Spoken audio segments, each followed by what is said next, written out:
Welcome back. You're listening to The Voice of Russia in London. I'm Brendan Cole.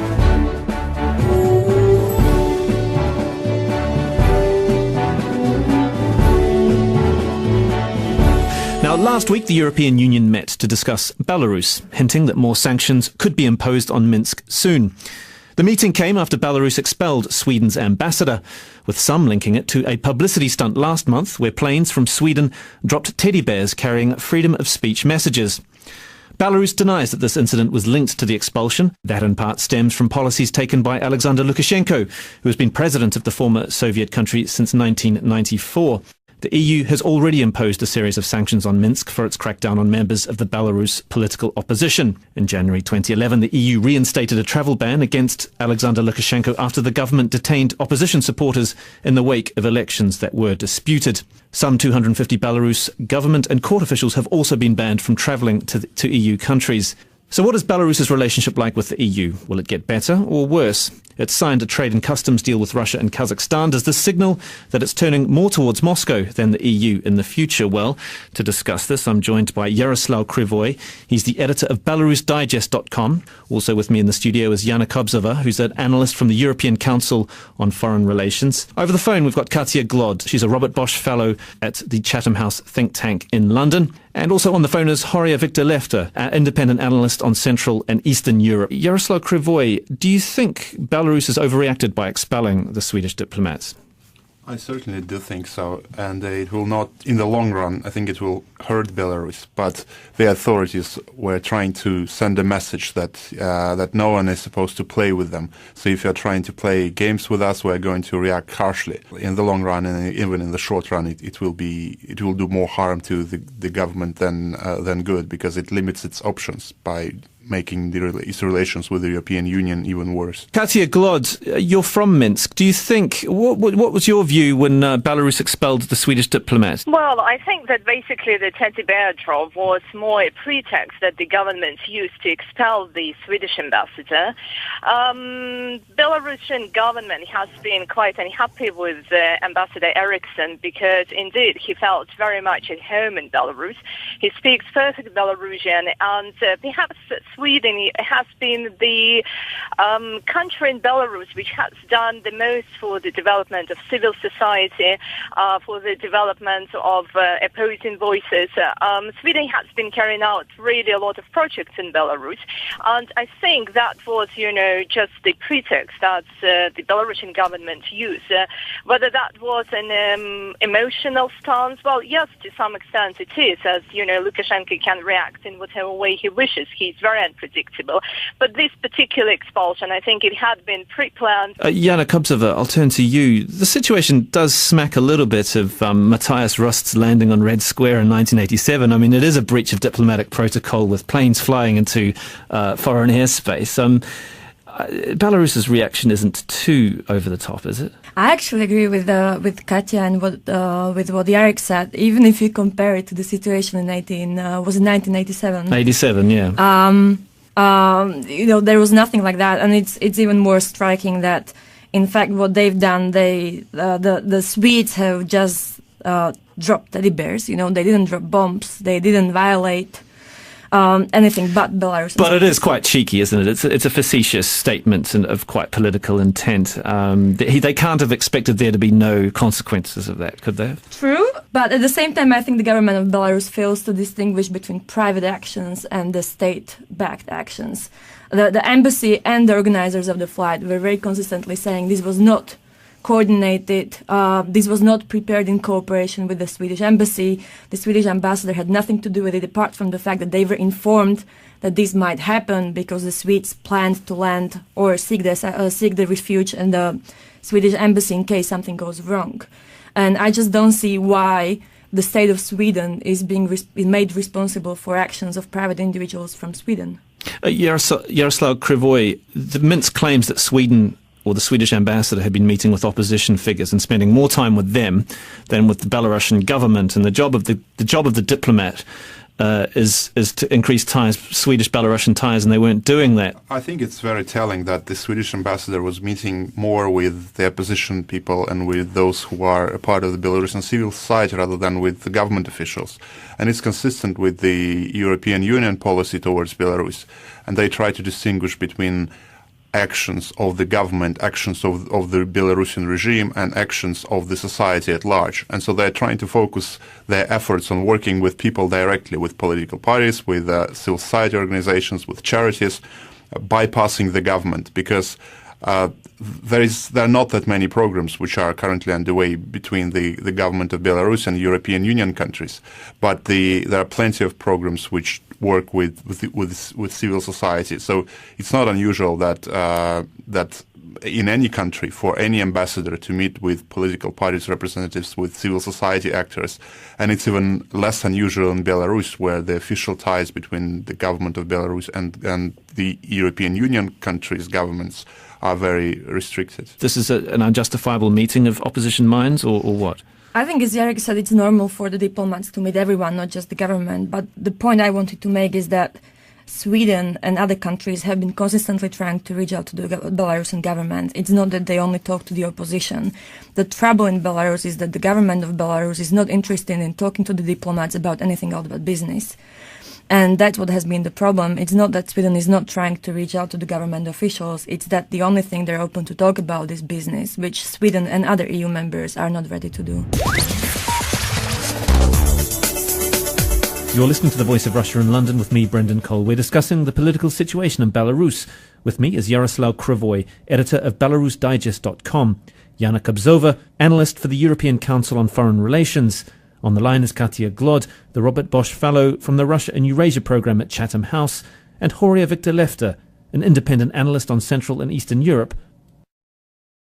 Horia Victor-Lefter, I'll turn to you. How significant do you think this incident of the teddy bears is in terms of European Union and Belarusian relations? If one takes into account the EU statement, the last on the August 10th, if one takes that into account, in the statement, they are only showing the elements that they will be taken into account for the next revision of the restrictive measures, but they do not indicate any measures that is going to be taken. But according to some EU officials, there might be economic or financial measures, sanctions. So there can be some impact, but it is difficult to say whether all ambassadors will be taken out from the call back from the country to the EU's capital. Katia Glod from Chatham House. There was a point when actually Lukashenko, the president of Belarus, did care about what the EU thought. There were reports, I think, about 3 or 4 years ago that he'd hired a London-based public relations firm. Well, I think in the past, indeed, the situation was a little bit different. Lukashenko did try to come to terms with the European Union, mainly for economic reasons, to get certain benefits from this relationship. It's not at all that he, in the past, all of a sudden started to share the same ideology with the European Union. He never would respect the European values, but he did try, just for economic terms, when the relations with Russia went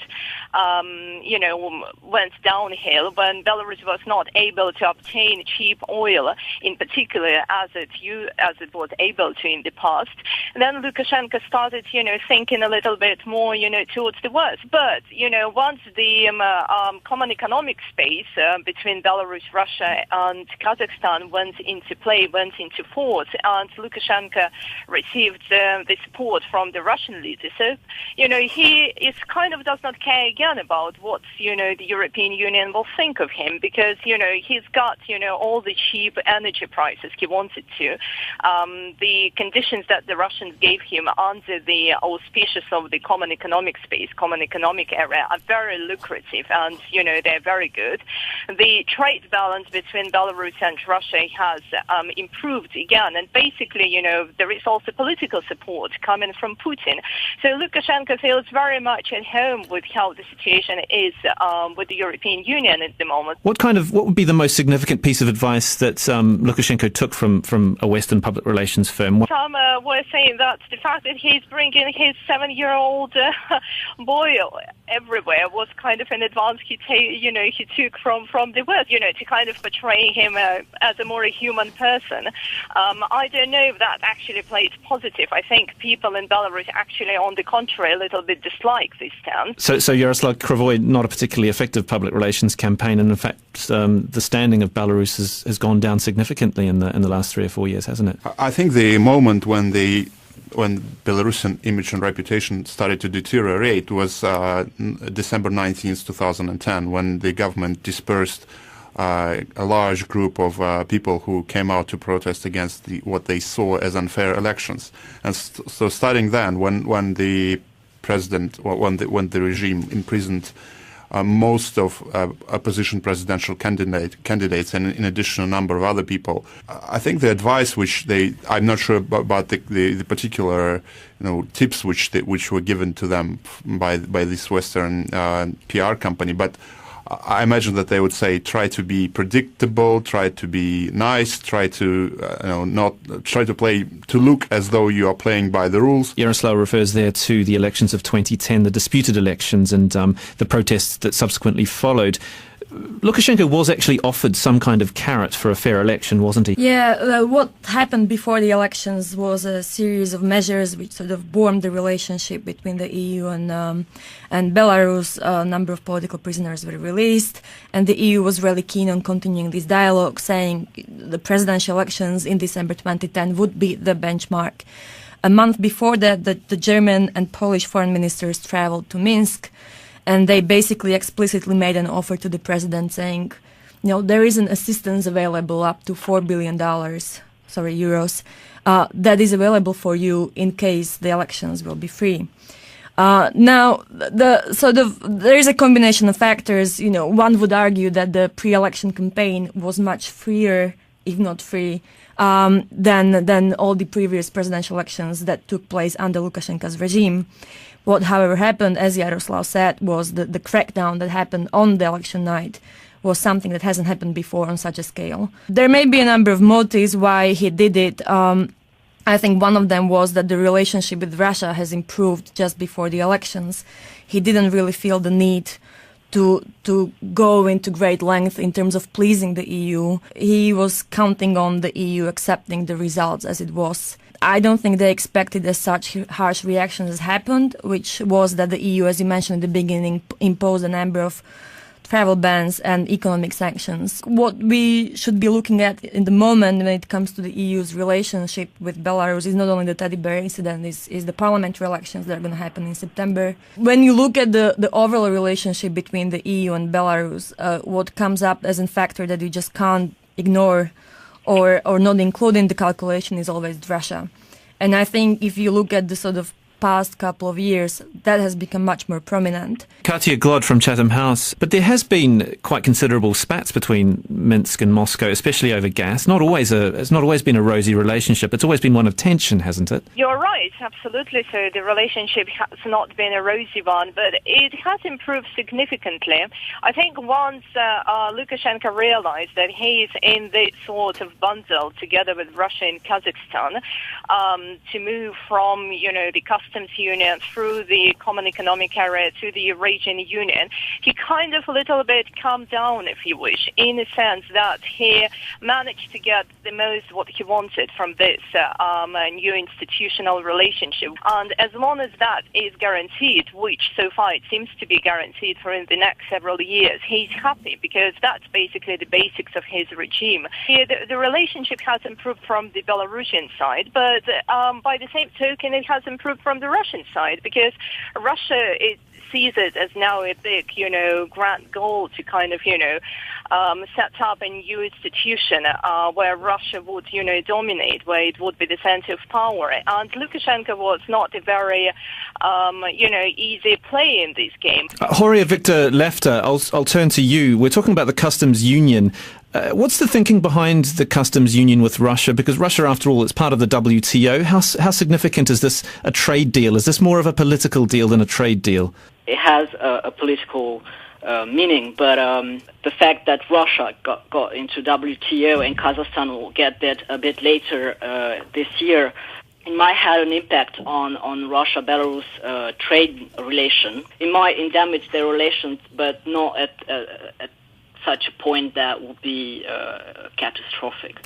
Indeed. Yaroslav Krivoy, Belarus, as I said, is a gas transit nation for Russian energy, but in the near future or in the long-term future, we'll have the Nord Stream project. Belarus will become less important for Russia. So surely the strength of backing from Russia can't last, can it?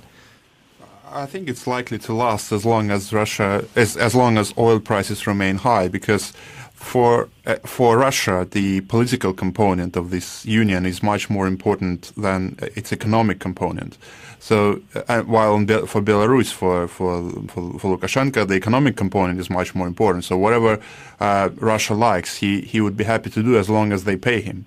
But for Russia, they can pay, and they can pay generously as long as Lukashenko is playing the game. So I think that the geostrategical, geopolitical considerations are more important for Russia, and I do not think that they will change. So these kind of tiffs, these little spats that we see over gas, for instance, 2 years ago, they're easily resolved. I think that as a result of those quarrels between Belarus and Russia, Belarus is losing more and more, and it's a very gradual process. But they're losing more, let's say, state-owned enterprises to Russian businesses. They're losing more people who immigrate to Russia. So it's a long process. A lot of the European Union criticism of Belarus has been its human rights record. Last month, there was a journalist who was indicted on a charge of libel against the country's president after he published articles that questioned the execution of the two men that were found guilty of the Minsk bombings.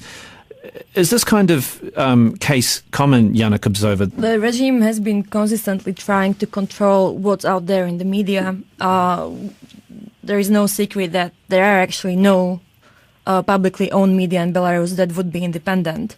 What the regime can't really control is the news that come from internet.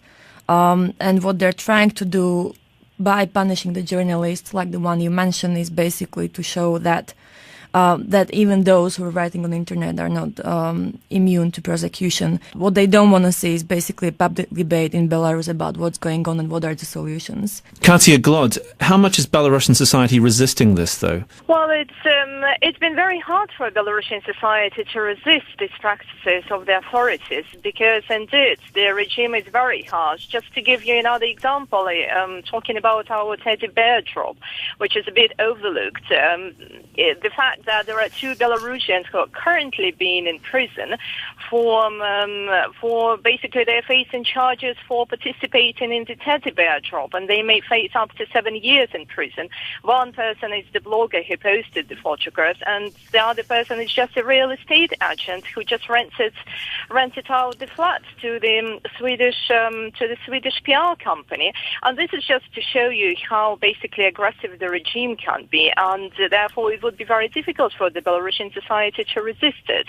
There was some hope for people, after the 2010 presidential election, when people were very unhappy with, the massive arrests, and further on in March 2011 with the nearly threefold depreciation of the Belarusian currency, of the Belarusian ruble, people would want to protest. Yaroslav Krivoy, the clapping protests last year made a significant impression, I think, in the West. Did they have much of a long-term effect? The clapping protests were visible not only in the West but also inside Belarus, because information, for those who are seeking independent information in Belarus, they can easily get it. They can just turn on internet. No, most Belarusians know that it happened, but those people who came out, they were not really the hardcore ordinary Belarusians. These were most of them were young people, and the numbers were not that significant if we compare those protests with what was happening in 1960s, when over 60,000 people came out to the streets, and the regime used those protests as an opportunity to demonstrate how they can punish whoever tries to to show that they disagree with the regime publicly. So it's all right to disagree with the regime privately, and people can talk about it, and so no one is going to be arrested for it. But if you are trying to organize people, if you are trying to create a public nuisance, then that they will crack down on it. The problem with many Belarusian opposition organizations is that they no longer have, or they never had, real people on the ground. So people in small towns or people in the capital who are able to do work. So many protests or many activities just shift to internet. So instead of working with people, activists write articles, they blog, they post pictures, which does not really affect the population at large. You're listening to The Voice of Russia. My guests on this discussion on Belarus: Yaroslav Krivoy, Yana Kobzova, Katia Glod, and Horia Victor Lefter. Horia Victor Lefter, I suppose central to any kind of opposition and how it pans out in Belarus is the economic situation of the country. What's the state of the Belarusian economy now? It's not that good. In the July 10th memorandum, the World Bank turned towards Belarus and told that the economic growth model that Belarus has implemented for over the past 10 years, it's reached its limits because it's based on energy resources from Russia and Russia's subsidies for Belarus that reached annual levels of 13% of the GDP. So for the past 3 years, Belarus has suffered two economic crises. They are constantly devaluating the Belarus currency in 2009 by 20%. I guess you have a catch-22 because for there to be any kind of economic reforms of Belarus, you need political reforms, don't you? What is the potential of Belarus? In terms of economic potential, the potential is obviously huge. But as Victor said, the problem that the country has are enormous. One of them is the salaries have gone down. The average salary last time I checked was around $200. That's not enough for Belarus either, especially when the regime has been consistently promising that those salaries will rise up to $500 a month.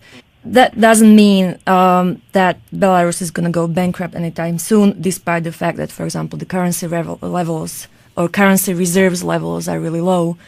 The key factor in Belarusian economy is no longer the Belarusian state, it's Russia.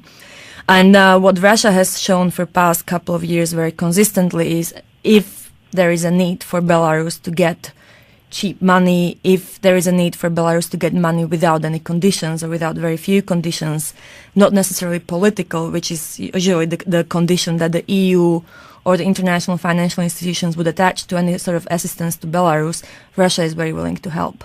Belarus has been consistently the most enthusiastic backer of the customs union and the Eurasian Union. That's part of the deal. But the other thing is that Russia has been also trying to increase its own influence in the country in terms of economic presence. They already got the chief transit pipeline.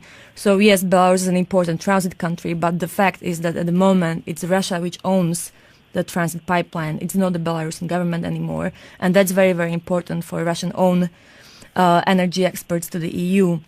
So it's not sort of Russia is paying and it gets nothing in return. It is the political support, it's an economic influence and presence in the country, which is still a lucrative market for Russia. Yeah, I think if I can just add to the answer, well, to this point that to this assumption that when salaries go down, then people are more willing to protest. I think what we saw over the last 2 years is that there is no direct correlation, and even on the contrary, in December 2010, when there was the largest protest after the presidential elections, the largest protest over maybe the last 5 years or even more, the salaries were very, very high. And when the salaries were low, whether at their lowest point in summer or in autumn of 2011, there were almost no protests. And if you look at North Korea, at Iran, you see that those people have been under sanctions for a very long time, and then still they're not really protesting. So that hints that any kind of further sanctions imposed on Minsk, on Belarus, will be completely ineffective. I think there will certainly be an effect, but this effect is difficult to predict. So on the one hand, Belarus will certainly become more dependent upon Russia because it will have to sell even more to the Russians. On the other hand, the population, they may have to migrate more quickly. Also, the other factor that we mentioned before is that for you to start thinking in political terms and become active, you need to have a space for that, and you need to have credible actors you can turn to. And those two things are currently not really existing in Belarus. What's interesting is that despite the economic situation worsening, the sort of the trust of the society towards the opposition has not really increased. So those people who have become disaffected with the regime do not necessarily turn to the opposition. Katia Glod from Chatham House, there is a vociferous element that oppose the regime, I suppose. How does this augur well for the future? I think, as I said before, that people are very suppressed at the moment, both politically and economically, and I don't think that, they have the guts at the moment to come to take to the streets and protest. But what does give me hope, I think that, as paradoxically as it might, sound, the fact that, there is now this common economic area with Russia and Kazakhstan. Well, first of all, Russia. A lot of Belarusians that they actually, went and are continuing going to Russia to look for work. And I think, once people start earning, a little bit better money in Russia, and once they will be in a little bit different environment, and once people will be seeing, this sort of different attitude of, Russian people and how Russian people are trying to articulate their political interests, I think that might, a little bit, help people in Belarus to kind of open up and maybe be a little bit more outspoken. So I see some kind of hope coming from this, labor migration. Yaroslav Krivoy, is there any sense of what would happen post-Lukashenko? If Russia will play a very big role in whatever happens after Lukashenko. On the other hand, the European model of development is much more popular among the Belarusian population than what is seen as a more corrupt model, less transparent model. If the population were given more or less free access to free media for a year or two, and then they had proper elections, then I think it would result in a very different political situation in Belarus. But the problem is that this may not happen because of very strong role of Russia. So most likely they would be interested to replace Lukashenko with someone else. And the question is whether someone else who is most likely is not going to have the same level of charisma and personal appeal. So if someone else, a less bright person, comes in, and if whether this person will be able to be whether this person is going to be trusted by the bureaucracy, by the Belarusian nomenclature, or by those who actually run the country. Because in the absence of a proper parliament and the absence of proper political institutions, the bureaucracy, the elite plays a key role. I don't have any illusions that Lukashenko will be replaced by free and democratic Belarus, because it will take time. The mistake that the Europeans often make is look at Belarus and see only one guy, which is Lukashenko, saying, if he just went to Russia or just all of a sudden disappeared from the political scene, everything will change. The key to political change is in Belarus is the transformation of the whole system, how the system works in terms of economy, but also political situation. Lukashenko doesn't rule because he's a dictator. He rules because he's able to control all other sections of the society. And unless that changes, we can't really expect much in terms of democratic reforms. I'd like to thank all my guests, Yaroslav Krivoy, who's editor of BelarusDigest.com, Jana Kubzova, an analyst from the European Council on Foreign Relations, Katia Glod, the Robert Bush Fellow from Chatham House think tank in London, and Horia Victor Lefter, an analyst on Central and Eastern Europe. Thank you very much for joining me on The Voice of Russia.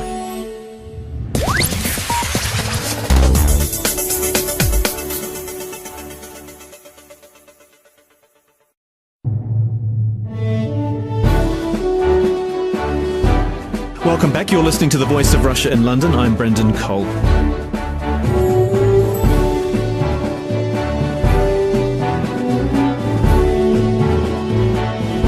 Now, last week the European Union met to discuss Belarus, hinting that more sanctions could be imposed on Minsk soon. The meeting came after Belarus expelled Sweden's ambassador, with some linking it to a publicity stunt last month where planes from Sweden dropped teddy bears carrying freedom of speech messages. Belarus denies that this incident was linked to the expulsion. That in part stems from policies taken by Alexander Lukashenko, who has been president of the former Soviet country since 1994. The EU has already imposed a series of sanctions on Minsk for its crackdown on members of the Belarus political opposition. In January 2011, the EU reinstated a travel ban against Alexander Lukashenko after the government detained opposition supporters in the wake of They're going to react harshly. In the long run, and even in the short run, it will do more harm to the government than good, because it limits its options by making its relations with the European Union even worse. Katya Glod, you're from Minsk. Do you think, what was your view when Belarus expelled the Swedish diplomat? Well, I think that basically the Sergey Lavrov was more a pretext that the government used to expel the Swedish ambassador. Belarusian government has been quite unhappy with Ambassador Eriksson because indeed he felt very much at home in Belarus. He speaks perfect Belarusian, and perhaps Sweden has been the country in Belarus which has done the most for the development of civil society, for the development of opposing voices.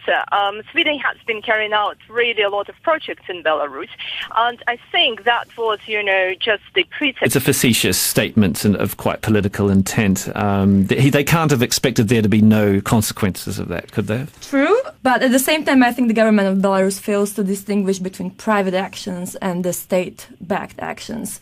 The embassy and the organizers of the flight were very consistently saying this was not coordinated, this was not prepared in cooperation with the Swedish embassy. The Swedish ambassador had nothing to do with it, apart from the fact that they were informed that this might happen because the Swedes planned to land or seek the refuge in the Swedish embassy in case something goes wrong.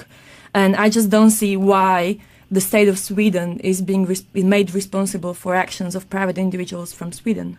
Yaroslav Krivoy, the Minsk claims that Sweden or the Swedish ambassador had been meeting with opposition figures and spending more time with them than with the Belarusian government, and the job of the diplomat is to increase ties with Swedish. That the Belarusian government used. Whether that was an emotional stance, well, yes, to some extent it is. As Lukashenko can react in whatever way he wishes. He's very unpredictable. But this particular expulsion, I think it had been pre-planned. Yana Kubzova, I'll turn to you. The situation does smack a little bit of Matthias Rost's landing on Red Square in 1987. I mean, it is a breach of diplomatic protocol with planes flying into foreign airspace. Belarus's reaction isn't too over the top, is it? I actually agree with Katya and with what Jarek said. Even if you compare it to the situation in 1987. 87, yeah. There was nothing like that, and it's even more striking that, in fact, what they've done, the Swedes have just dropped teddy bears. They didn't drop bombs. They didn't violate anything but Belarus. But it is quite cheeky, isn't it? It's elections that were disputed. Some 250 Belarus government and court officials have also been banned from travelling to EU countries. So what is Belarus's relationship like with the EU? Will it get better or worse? It's signed a trade and customs deal with Russia and Kazakhstan. Does this signal that it's turning more towards Moscow than the EU in the future? Well, to discuss this, I'm joined by Yaroslav Krivoy. He's the editor of BelarusDigest.com. Also with me in the studio is Yana Kubzova, who's an analyst from the European Council on Foreign Relations. Over the phone, we've got Katya Glod. She's a Robert Bosch Fellow at the Chatham House think tank in London. And also on the phone is Horia Victor-Lefter, an independent analyst on Central and Eastern Europe. Yaroslav Krivoy, do you think Belarus has overreacted by expelling the Swedish diplomats? I certainly do think so, and it will not, in the long run, I think it will hurt Belarus, but the authorities were trying to send a message that no one is supposed to play with them. So if you're trying to play games with us,